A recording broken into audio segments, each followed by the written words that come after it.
Meus queridos, já ouviram falar de um cara chamado Policarpo? Policarpo, um pai da igreja primitiva que pastoreava uma igreja lá em Esmirna. E, meus queridos, os pais da igreja eram homens sérios, comprometidos com a palavra e ensiná-la e defendê-la. Era responsabilidade deles nos primeiros séculos da igreja. Neste sermão, eu quero começar falando dos últimos minutos de vida deste servo do Senhor, já idoso, já no final da sua carreira ministerial. Quero mostrar para os irmãos como foi seus últimos minutos de vida. O ano é de 155 depois de Cristo. Neste tempo, a perseguição aos cristãos era grandiosa, era constante. Os judeus perseguiam os cristãos, primeiramente, e depois os romanos. Uma perseguição cruel e violenta. Os cristãos, meus queridos, eram considerados como antissociais. Era normal que em uma festa de aniversário havia orgias, perversidades, coisas terríveis. Eles não participavam.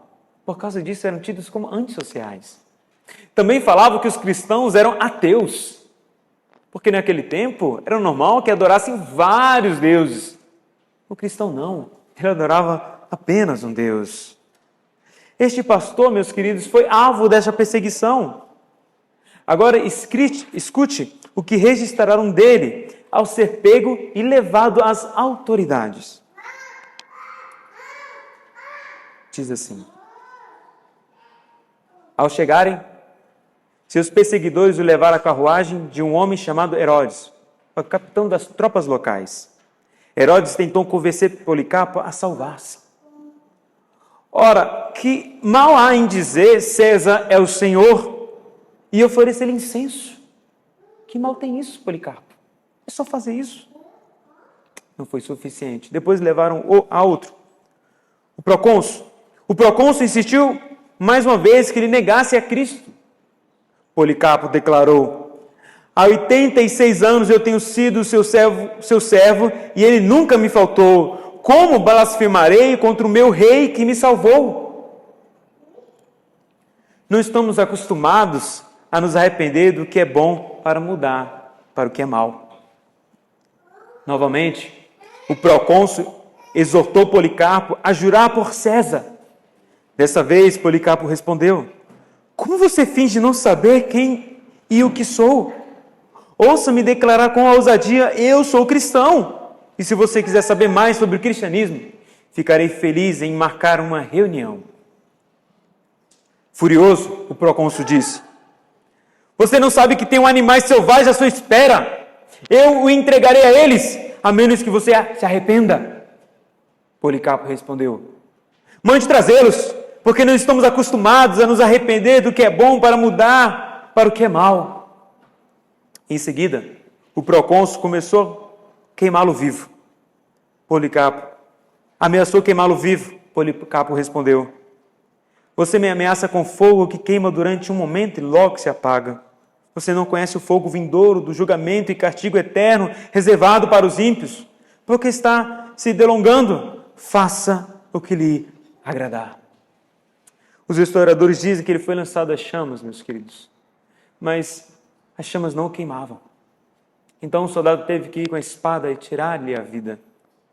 Os historiadores dizem também que antes de acender a fogueira, ele entoou um salmo e louvou a Deus em gratidão.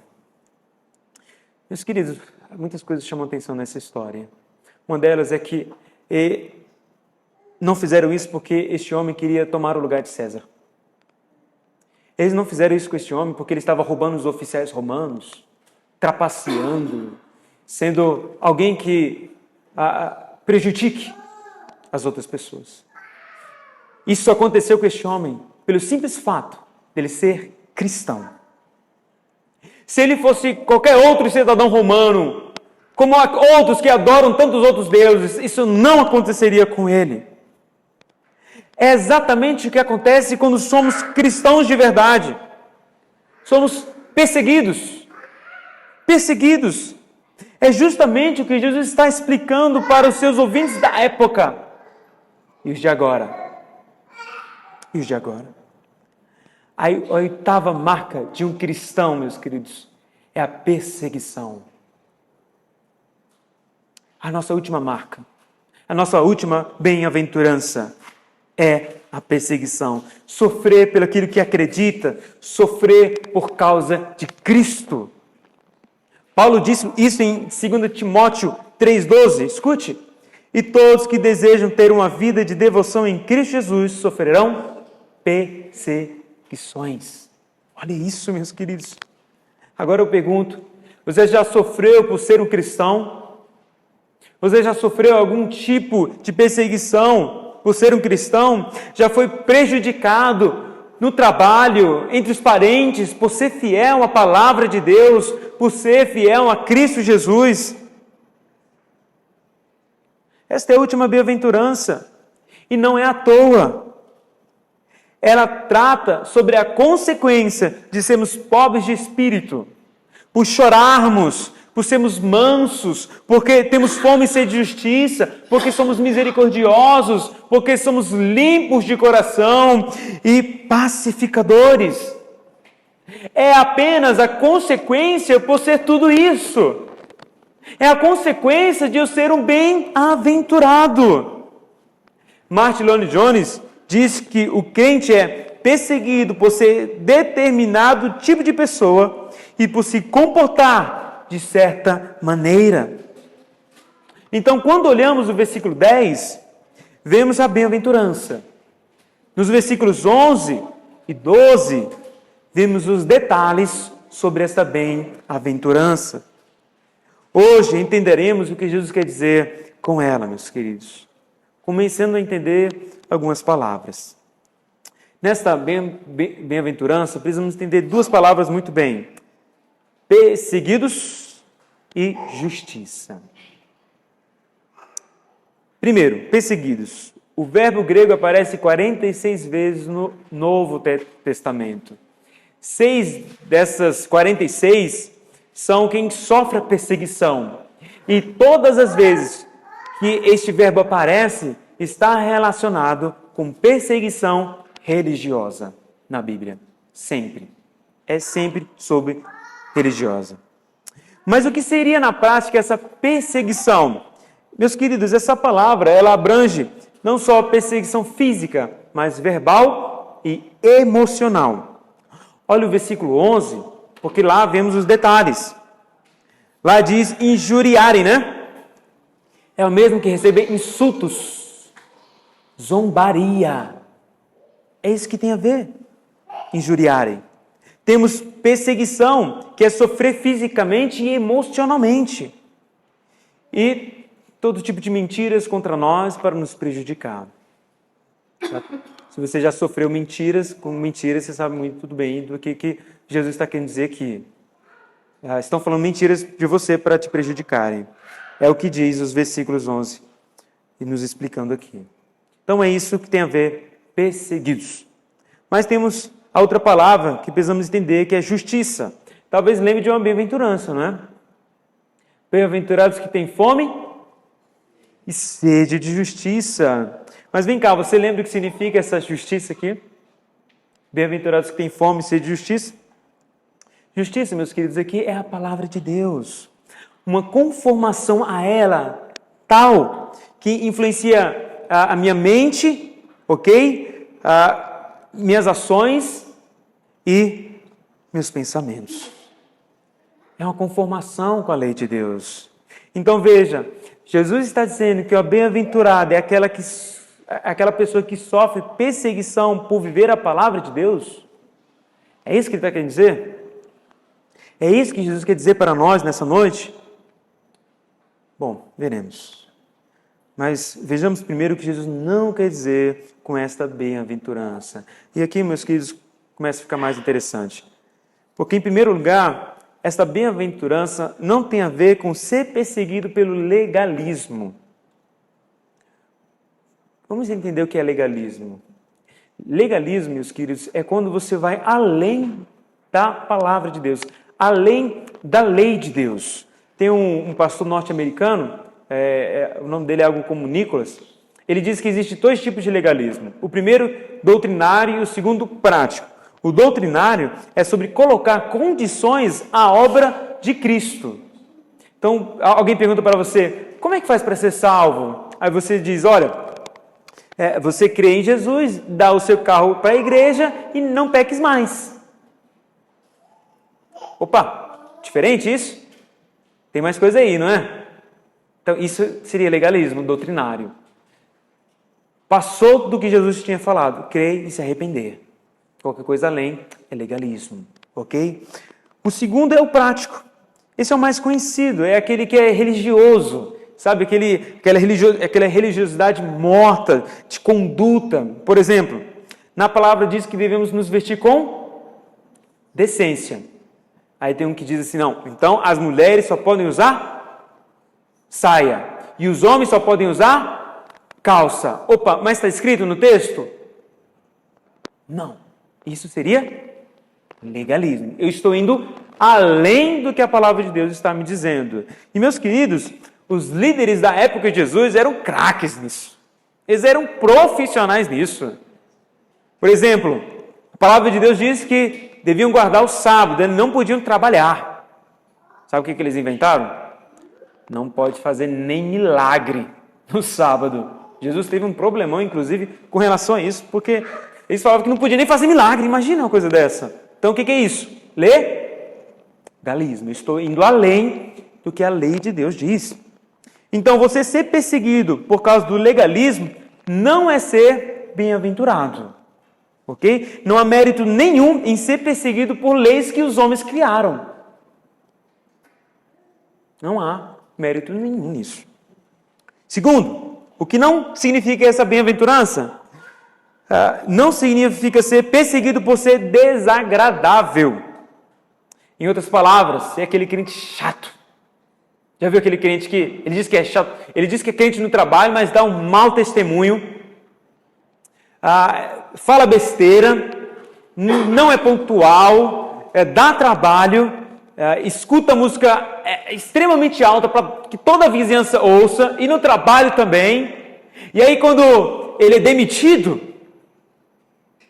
quando a polícia bate lá na porta da casa dele para ele baixar o som, ou quando ele não é mais bem-vindo entre os parentes, o que ele diz? Olha aí, ó, estou sendo perseguido.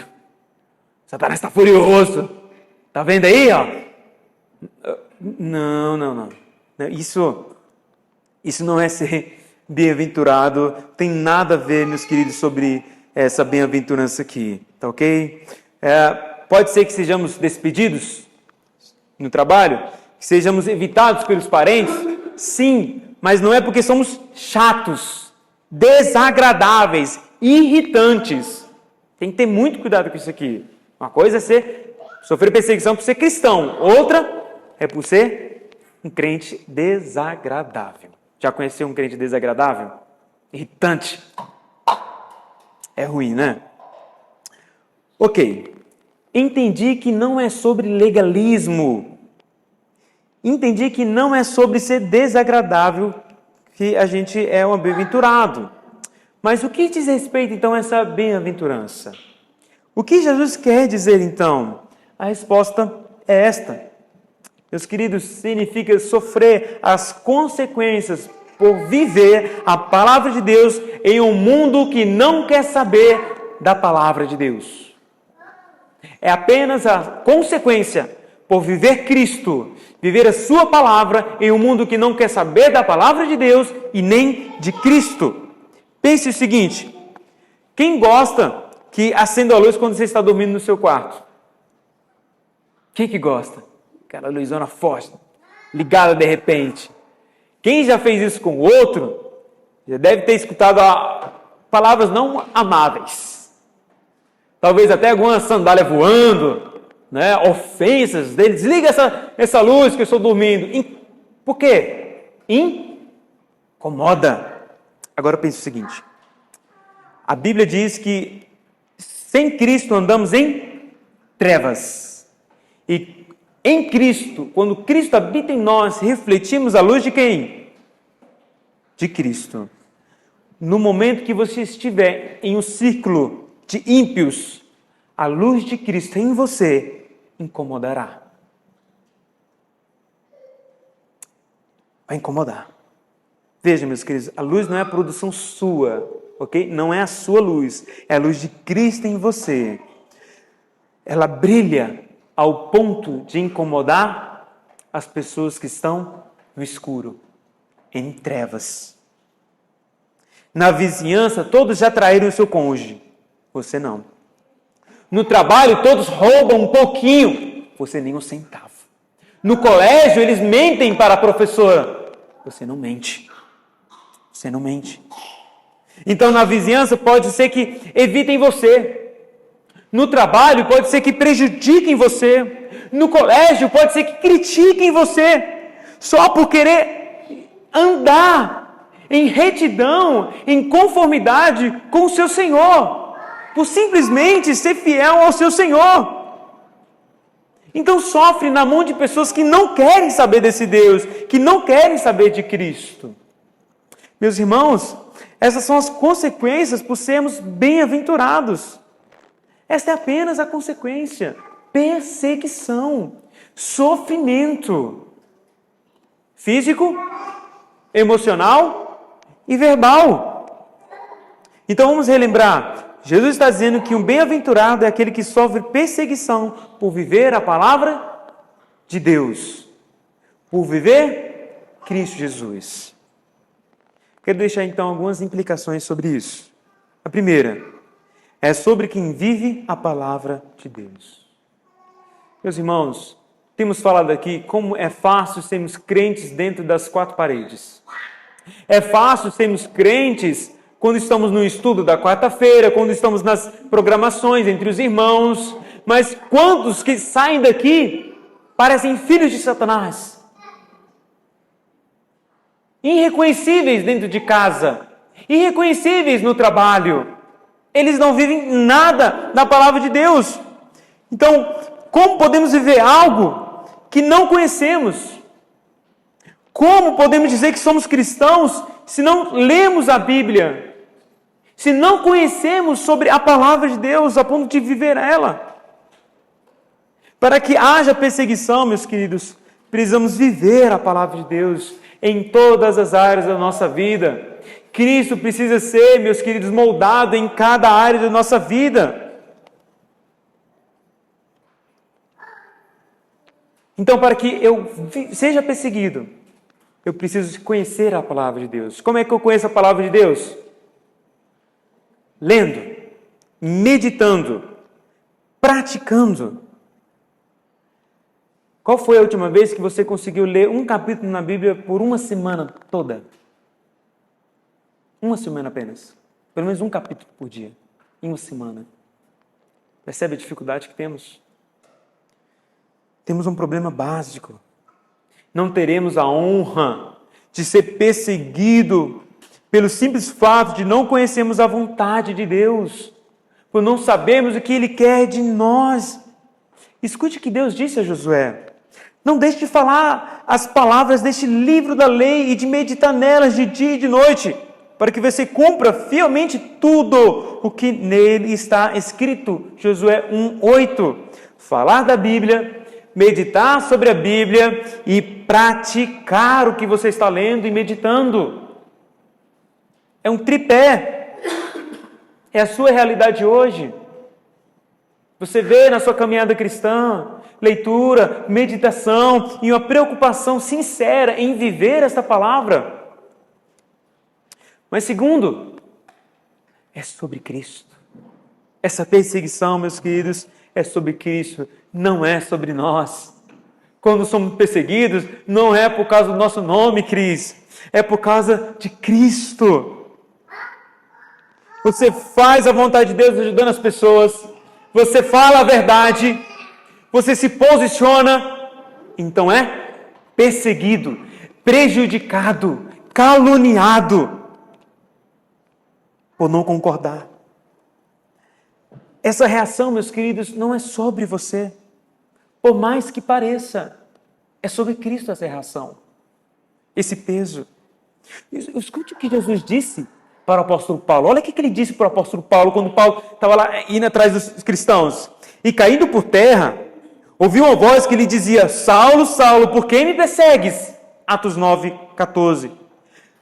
Saulo estava perseguindo quem? Os cristãos. E o texto diz que era com muita fúria. Mas quando Jesus fala com ele, descobre algo incrível. Opa! Eu estou perseguindo o Cristo. Como isso é possível?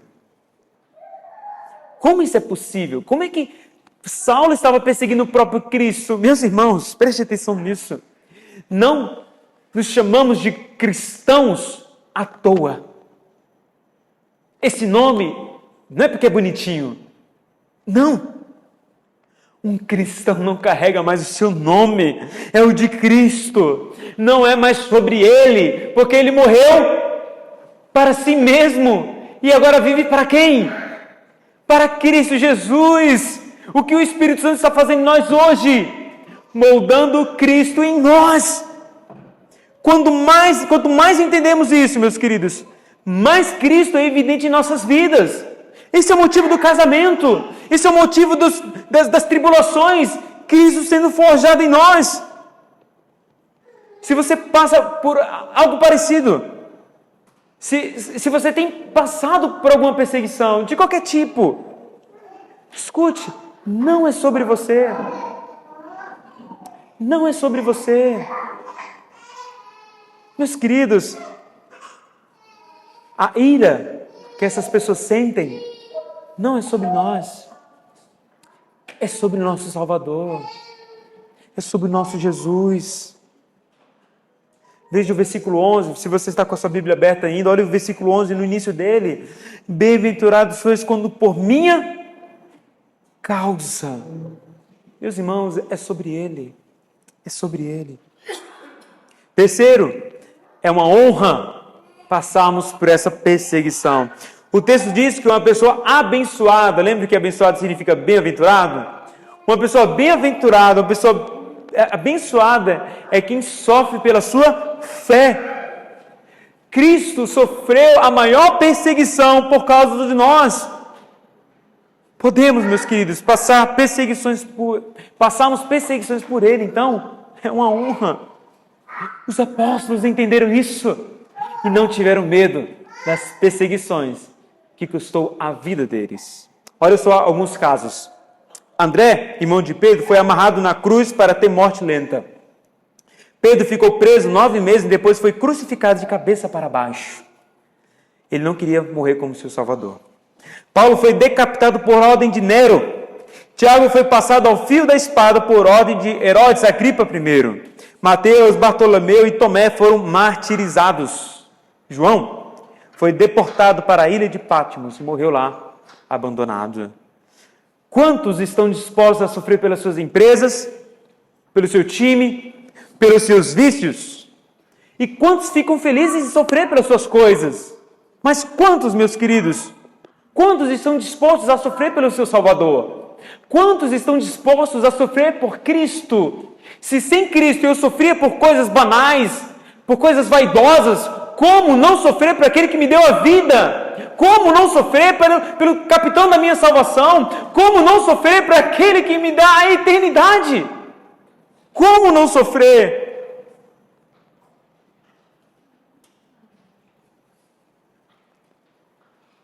Escute o que o apóstolo Paulo diz à igreja de Filipos.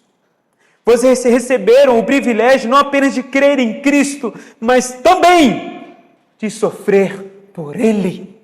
Olha aqui, olha isso, meus queridos, Filipenses 1:29. Não só crer, mas também ter o privilégio de sofrer por Cristo Jesus. Então me responda, ou melhor, responda para Deus. E eu faço essa pergunta, meus irmãos, para que você possa rever a sua fé. Para que você possa ter consciência de fato estar em Cristo Jesus. Então imagine comigo. Se a igreja fosse invadida agora, Escute isso. Se a igreja fosse invadida agora por muçulmanos radicais e com armas nos ameaçassem tirar a vida se não negarmos a Cristo, você negaria?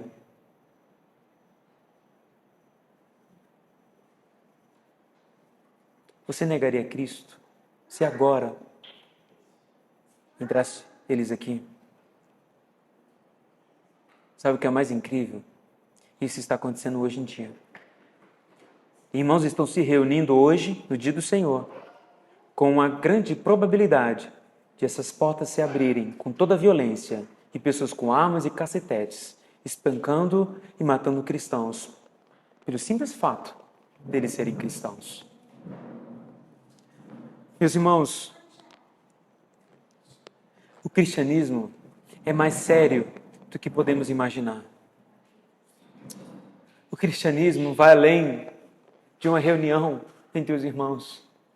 O cristianismo vai além de um pensamento filosófico. O cristianismo vai além de uma coisa legal que você pode dizer para as pessoas: o que você é? Eu sou cristão. Meus irmãos, o cristianismo, ele é ao ponto de custar a minha vida. Então você que diz que é cristão, você está disposto a morrer pelo que acredita? Pela sua fé? Quarto e último. Teologia da prosperidade é uma farsa. Venha para Jesus e seja livre dos sofrimentos. Venha para Jesus e conquiste sua casa própria. Venha para Jesus e resolva os problemas da sua família. Escutamos isso, não é? Jesus pode fazer isso? Pode. É a preocupação dele? É a nossa motivação para procurar Cristo Jesus? Não, meus queridos. Isso tudo pode ser uma consequência. Infelizmente,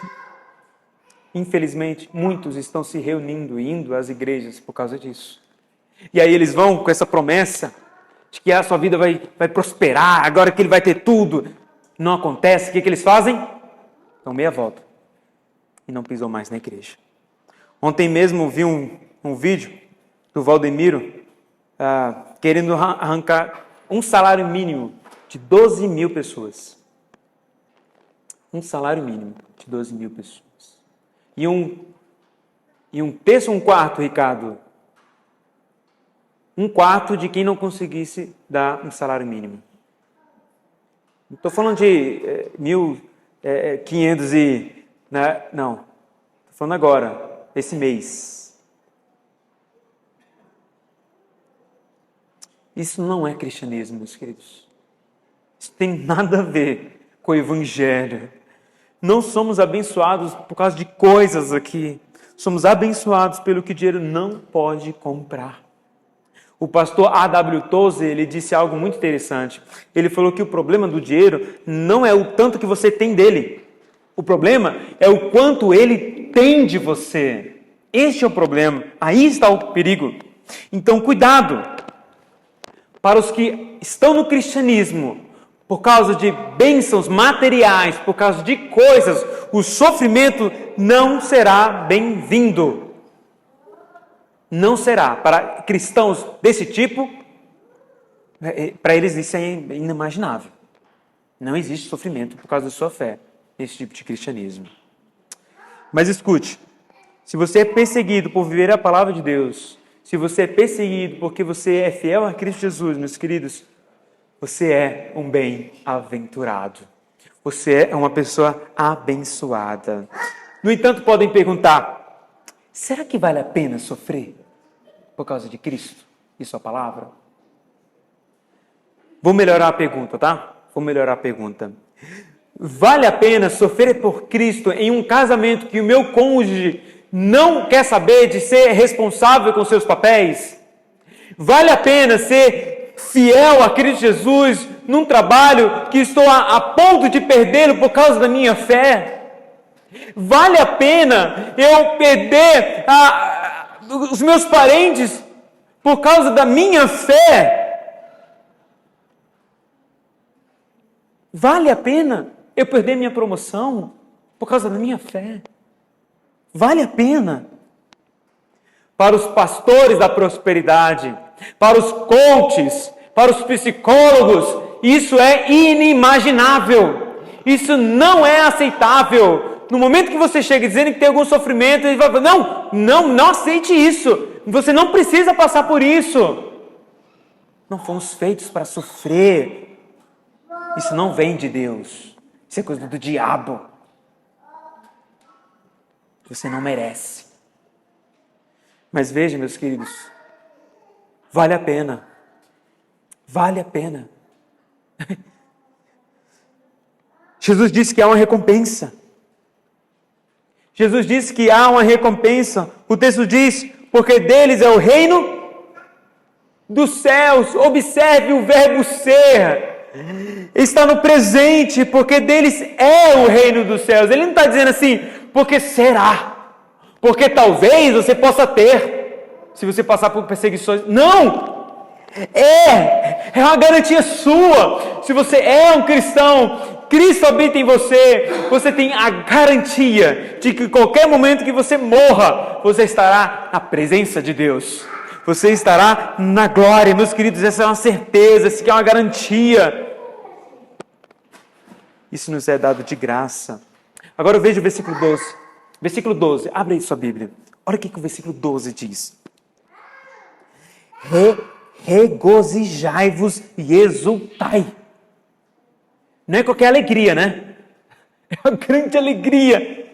Por quê? Porque é grande o vosso galardão nos céus. Meus queridos, o que nos aguarda é gigantescamente maior do que qualquer bênção que podemos receber aqui. Os olhos do cristão não estão nos sofrimentos atuais. Os olhos do cristão não estão na escassez material. Sabe onde que estão os olhos de um cristão? Estão na glória, na eternidade. É lá que está. Mas talvez alguém se pergunte, o que seria esse galardão?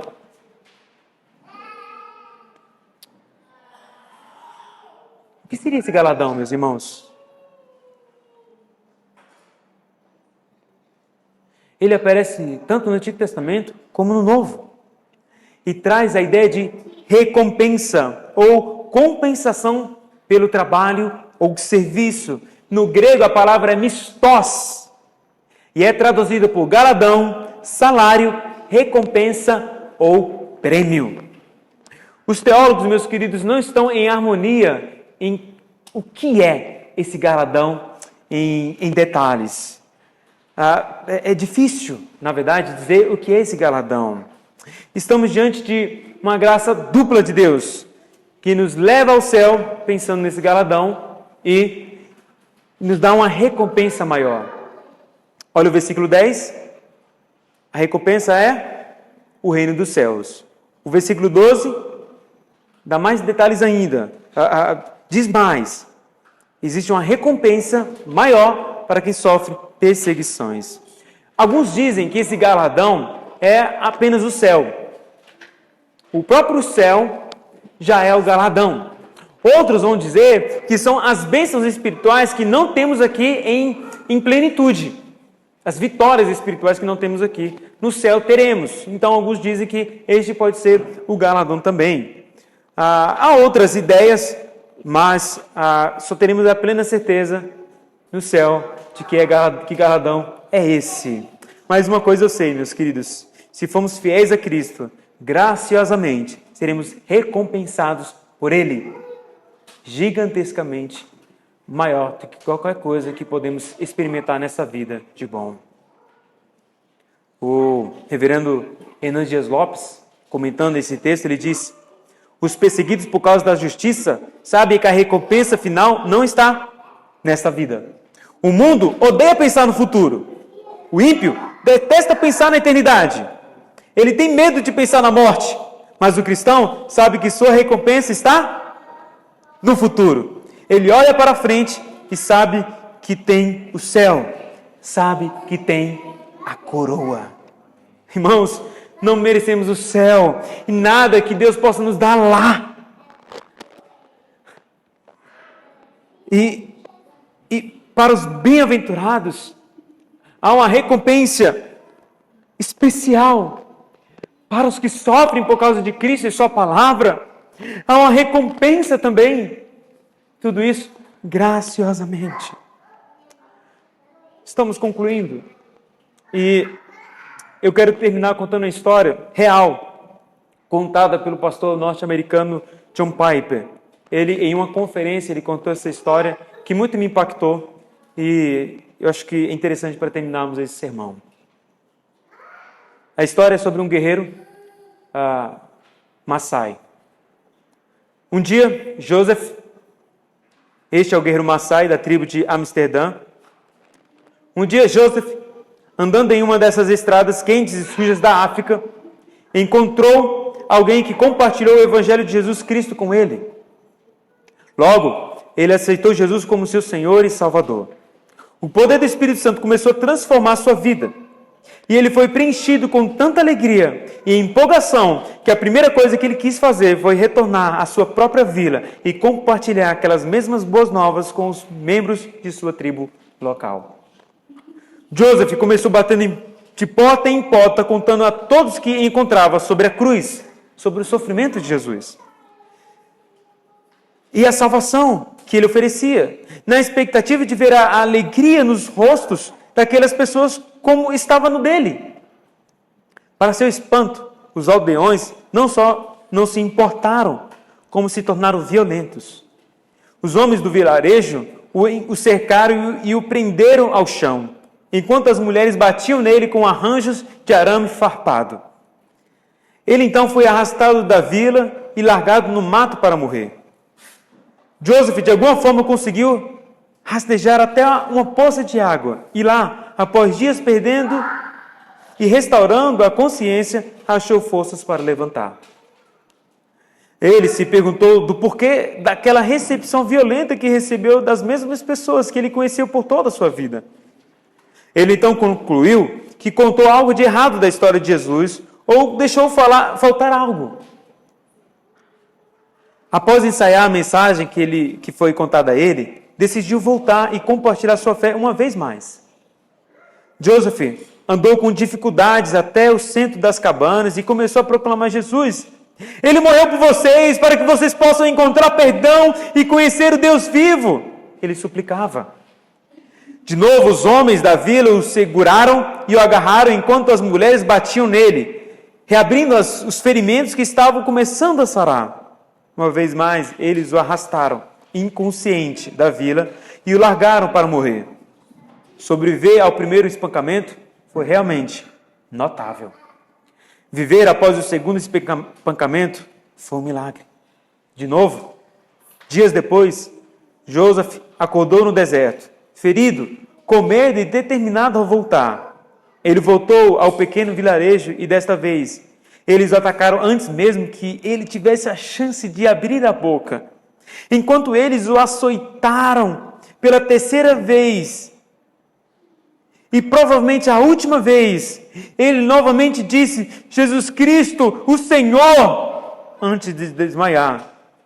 A última coisa que ele viu foi que as mulheres que estavam espancando ele começaram a chorar. Dessa vez ele acordou em sua própria cama. Aqueles que espancaram ele tão severamente, agora estavam tentando salvar a sua vida e cuidando de sua saúde. Todo o vilarejo converteu a Cristo. Meus queridos, temos uma grande tarefa em Aruanã. Temos uma grande missão em Aruanã. Mas se custar o nosso bem-estar? E se os nossos parentes começarem a nos evitar? E se no trabalho começamos a sermos prejudicados? Ficaremos felizes. Porque se estamos tendo a honra de sermos perseguidos como os profetas, como os apóstolos, como os pais da igreja, como os reformadores, como todos os outros que foram fiéis à palavra de Deus, fiéis a Cristo Jesus e sofreram por causa de sua fé. Meus queridos, já que é para sofrer nessa vida, já que é para sofrer e não tem como correr, é melhor sofrer por algo que faça sentido na eternidade, por algo que serei elogiado, por algo que serei recompensado, por algo que fará sentido diante de Deus. Vale a pena ser perseguido por Cristo Jesus. Vale a pena, meus queridos. E esta foi a última bem-aventurança. Os perseguidos por causa da justiça, perseguidos por causa de Cristo. Oremos.